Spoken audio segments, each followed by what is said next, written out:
Good morning, all. CamelbackTrading.org coming to you this Friday morning, September 18th. We're looking at the market profile of the SPY ETF here on Window Trader. And first and foremost, like I said, the most important thing is SPY went ex-dividend last night. It closed with the adjustment of the dividend exactly on how POC from last night at 334.50. So we're trading up 53 cents. So whoever bought the dividend, they're getting $1.36 for every share they own. And plus, if they were to sell it right now pre-market, they're banking another 50 cents on every share they own. So not a bad deal for them.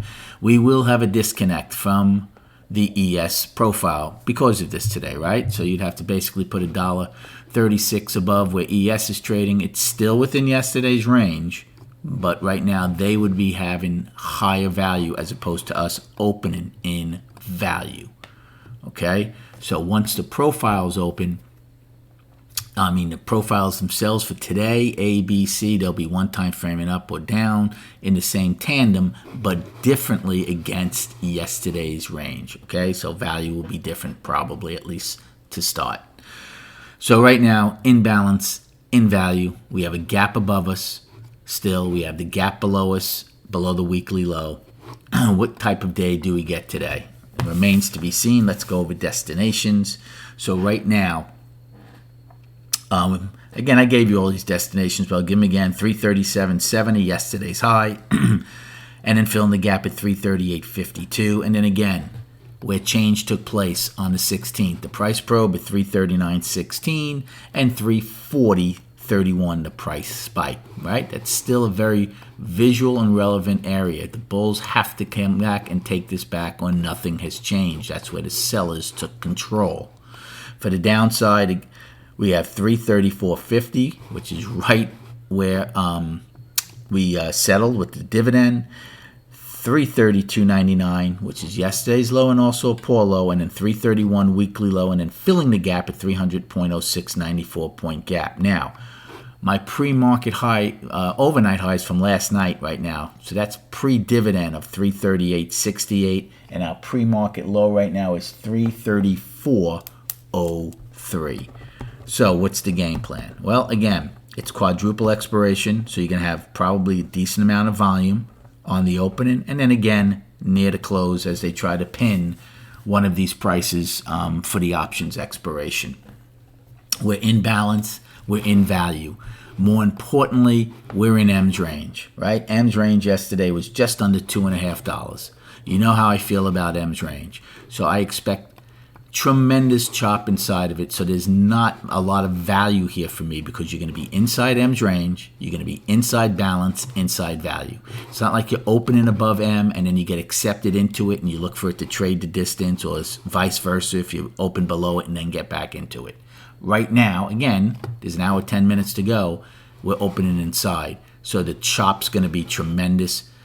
I would think we should visit the POC.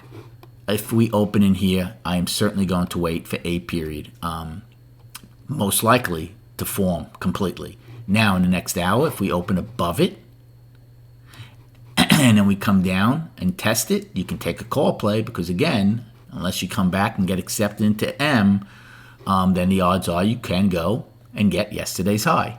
Now, again, acceptance into M and A period is tough to tell because it is only the first time frame. You get a better idea in B. If you're one-time framing down, then I would take a short because the odds are you'll at least go down the POC and possibly test the whole thing. But that's one trade you can take if we're to open above M period. Now, another trade you can take, but again, it's not the greatest risk reward, is if we are to trade up, you can take a short against M's high. Right? Value is going to be at best overlapping to high, if not just unchanged. So you can take a short against M's high, out if you go above it. Again, CamelbackTrading.org's voice channel rooms giving you these trade ideas and up-to-the-minute market formation the entire trading day. I'll show you the charts really quick because we'll go over them tonight. But right now, halfway through the month, one time framing up 5 months, right? We want to get above February's high. Weekly right now is balanced.